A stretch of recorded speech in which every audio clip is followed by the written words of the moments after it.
Aquí estamos con un vídeo más donde hoy vamos a finalizar esta serie de vídeos que dedicamos a esta pequeña incubadora. La incubadora para 7 huevos que hemos analizado a fondo aquí en nuestro canal.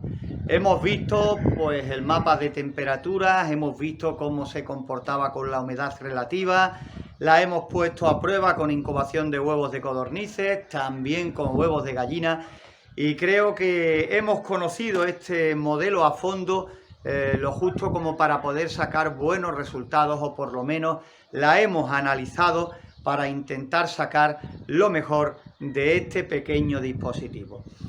Lo que vamos a hacer en el vídeo que nos queda, que es este, es ver los pros y los contras después de haber estado con ella practicando, usándola, midiendo durante bastante tiempo, porque vídeo a vídeo a lo mejor no parece tanto, pero lo cierto es que hemos estado bastante tiempo con esta incubadora experimentándola y probándola, en definitiva conociéndola a fondo. Y yo creo que llega el momento de decir qué es lo que nos ha gustado de este pequeño dispositivo y qué no, sobre todo para poder mejorar esa parte que no. Pues nos vamos a sentar aquí en la mesa con tranquilidad, vamos a abrir nuestra incubadora y vamos a ir contándote poco a poco qué es lo que nos ha gustado y qué no de este pequeño dispositivo, como te he dicho en la introducción del vídeo. Pero la vamos a abrir, vamos a ver qué distribución tienen los componentes en la parte que no se ve a simple vista, más allá de la bandeja donde van los huevos, de la parte del agua y todo lo demás. Ya que la tenemos, vamos a conocer la distribución que nos presenta.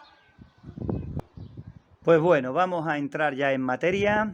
Ya conocéis, si no para los que veáis este vídeo y no los otros, estos son los compartimentos que hicimos para el agua. En vez de uno solo, pues lo dividimos en 3 para así conseguir la humedad relativa, que yo no sé por qué así todo durante la incubación, con un compartimento solo teníamos en torno al 75% de humedad relativa. Hemos tenido fases de la incubación que hemos estado incubando sin nada, absolutamente nada de agua. Y con eso hemos tenido una humedad todavía un poquito alta, pero que todavía estábamos en ese rango que nos servía para poder incubar. Así que fijaros bien que en nuestra casa no solemos tener problemas para lo que es el tema de la humedad relativa, pero cuando la tapábamos y la poníamos a funcionar sin nada de agua, estábamos en unos parámetros buenos para incubar.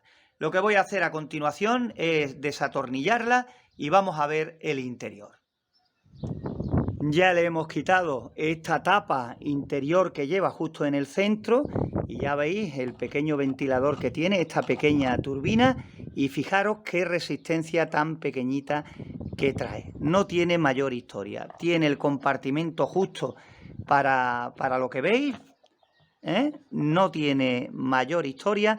Y ahora vamos a intentar quitar toda esta parte blanca que es la que deja al descubierto el termostato. Vamos a ver si es posible, pero fijaros que parecen artilugios complicados, sobre todo si no entendemos, y no tiene mayor historia. El ventilador siempre encendido y el termostato activando o desactivando según la temperatura la resistencia que nos trae.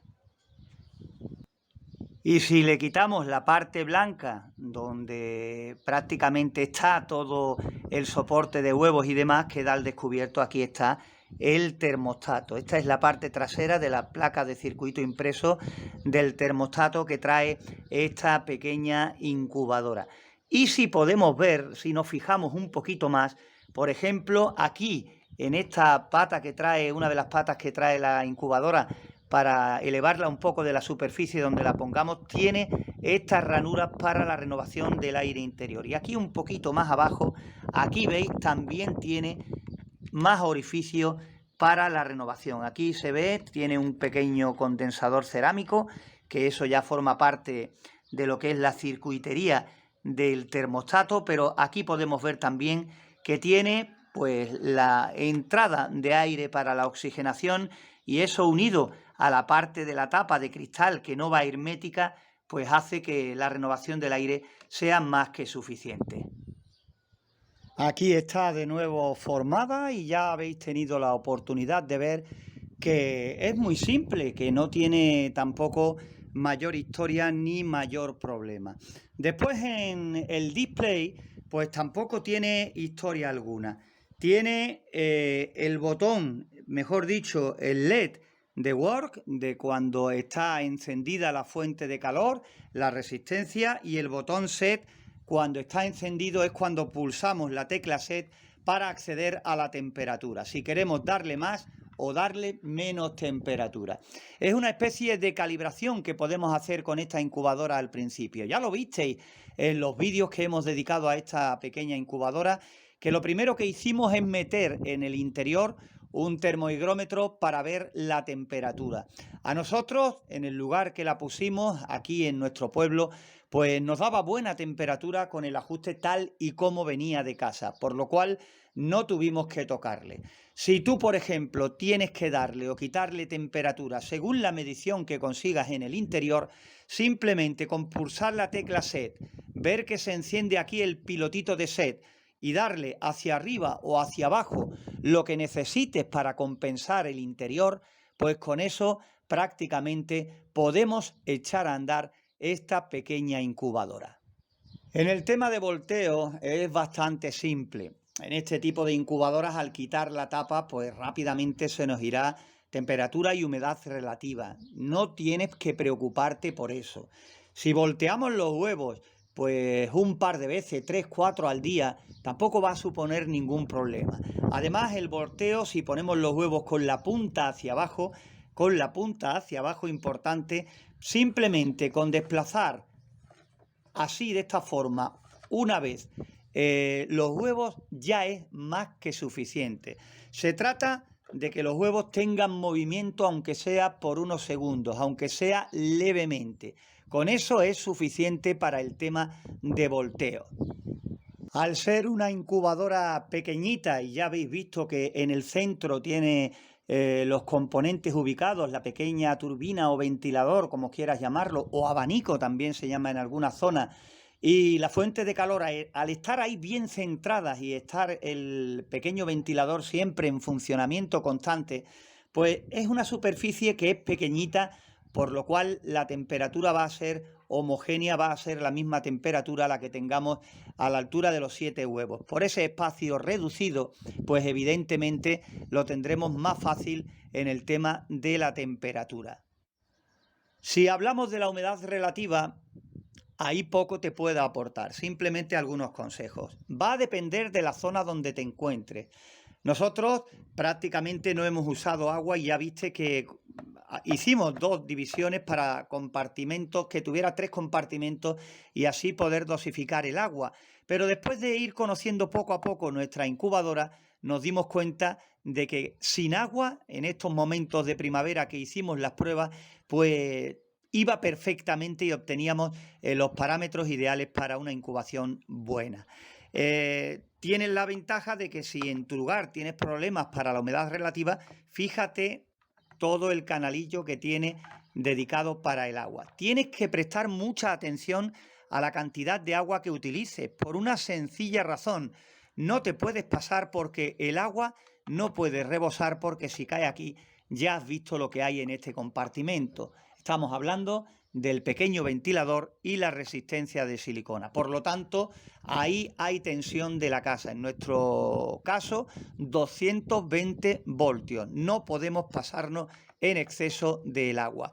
Y lo mismo que os estoy diciendo, el tema de la humedad relativa, en algunos sitios este agua, este compartimento, se vaciará más rápida o más lentamente. Ahí no queda otra opción que probar, experimentar y ver qué tiempo tarda en consumirse para que no se quede sin agua y, por supuesto, para poder reponerla rápidamente. Es una incubadora que tenemos que prestarle muchísima atención. No por el hecho de que no sea automática y tengamos que voltear manualmente los huevos. No me refiero a eso. Me refiero a que con este espacio tan reducido que tiene, pues imaginaros aquí dentro, que lo hemos visto en nuestros vídeos en las incubaciones, Con huevos de codorniz no hay demasiado problema, porque es un pájaro pequeñito y había espacio suficiente. Pero con el tema de los huevos de gallina sí hay problemas. Hay problemas y bastante importantes. Y el problema es, tengo aquí unos huevos a mano, 4 en concreto, pero nos vale para explicar, que si los huevos son pequeños, encajan perfectamente. Pero en cuanto tenemos un huevo de este tamaño, que se sale un poquito de lo normal, ¿veis? Choca y se queda inclinado para afuera. Después, a la hora de poner la tapa, pues no encaja nada, pero que nada bien. Y si la forzamos, rompemos el huevo. Es uno de los principales problemas que tiene. Sabemos que es pequeña, pero tenemos que incubar huevos que no sean extremadamente grandes. Por eso, aunque ponga que es una incubadora para 7 huevos de gallina que no sean muy grandes o que haya algunos pequeños para contrarrestar el tamaño grande de otros. Y por supuesto se me viene a la cabeza huevos de especies que son más grandes que el de la gallina. Algunas especies de pato, gansos, ocas. Olvidaros porque aquí no se pueden meter 7 huevos de esas especies. Después, por contra, pues bueno, de gallinas más pequeñas, diferentes razas ornamentales, faisanes, perdices, codornices, de todo eso, pues cabe a la perfección. Pero repito, huevos que sean prácticamente de gallina grandecitos o especies que sean iguales o mayores, no caben en esta incubadora. ¿Por qué? Porque no hay espacio suficiente y al poner la tapa podríamos dañar los huevos si pretendemos cerrarla como debiéramos o como aconsejan en las instrucciones. Es uno de los pequeños problemas que presenta. Y si estamos comentando el espacio de los huevos para empezar la incubación, pues cuando estemos ya en el momento de los nacimientos ni te cuento. Si tenemos los huevos que prácticamente casi no caben, cuando los pollitos están empezando a nacer, el espacio es mínimo, muy reducido. Por lo cual tenemos que estar muy pendientes al momento de los nacimientos porque en el momento que salgan tenemos que sacar el pollito de ahí. ¿Por qué? Porque no hay espacio para que tenga un nacimiento cómodo. Bueno, cómodo entre comillas, ¿no? Porque ya el nacimiento de por sí es complicado. Pero nos encontramos también con que en el momento que sale un pollito, pues la humedad relativa en el interior se dispara y se condensa todo lo que es la tapadera. De hecho, nosotros a la hora de grabar, que ya para incubar no es un problema para nosotros para poder hacer el vídeo medio en condiciones, pues rápidamente, de que el pollito ya tenía casi toda la cáscara rota, ya cuando empezaba a respirar y a bregar en el interior del huevo para salir, ya estaba toda la parte de la tapa totalmente empañada, no se veía casi nada del interior. Rápidamente teníamos que limpiarla con un trapo y rápidamente grabar porque a medida de que pasaban los segundos otra vez se volvía a empañar. Señal de que aquí dentro un pollito o dos rápidamente hacen que la humedad relativa se dispare. Por lo tanto, una incubadora para estar pendientes también al día de los nacimientos e ir retirando el pollito y la cáscara del huevo que vaya saliendo para así dejar un espacio cómodo a los demás. Pero por todo lo otro, pues ningún problema, hemos obtenido buenos resultados y la verdad que contentos con esta incubadora. Hay que estar pendientes, no solo por el hecho de que no sea automática. Son los pros y los contras de esta pequeña incubadora. Una incubadora que nos ha ido bastante bien, que es económica. Es una incubadora para criadores que quieran sacar esporádicamente alguna especie en concreto. Y lo que sí recomiendo es que ya que tenemos una capacidad de 7 huevos, una capacidad muy reducida, que aquí es donde se hace muy importante nuestro trabajo. Si tenemos, por ejemplo, un gallinero con un gallo y 8 o 10 gallinas y pensamos incubar 7 huevos, pues lo mejor es hacer una cosa, coger el gallo y apartarlo con 2 gallinas, por ejemplo, durante una semana para coger esos huevos y que aumente las posibilidades de fertilidad, ya que estaría el gallo con 2 gallinas y no con todo el resto. Entonces nos aseguramos de que tenemos poco espacio, pocos huevos, pero con más garantía de que sean fértiles. Todo eso, aparte del cuidado de los huevos, la temperatura antes de la incubación y demás, porque en incubadoras tan pequeñas, de tan poca capacidad, es donde nuestro papel cobra más relevancia, nuestro papel en el cuidado de los huevos y selección de los que hayamos escogido para incubar en esta pequeña incubadora. Pero como norma general, muy contentos con el resultado que hemos conseguido obtener de este pequeño dispositivo y por supuesto aquí en nuestro canal vamos a continuar conociendo diferentes modelos y al igual que hemos hablado hoy de las ventajas y de los inconvenientes que te puedes encontrar después de aplicar nuestra experiencia en este vídeo final, pues te sirva a ti algún día de ayuda para sacarle el máximo rendimiento. Y siempre intentando que tú comprendas que simplemente una incubadora no se trata de un artefacto de que convierte en pollito todo lo que le metemos. Mucha parte de la culpa o mérito de los resultados está también en nuestras manos. Así que por hoy finalizamos ya con esta pequeña incubadora para 7 huevos de capacidad.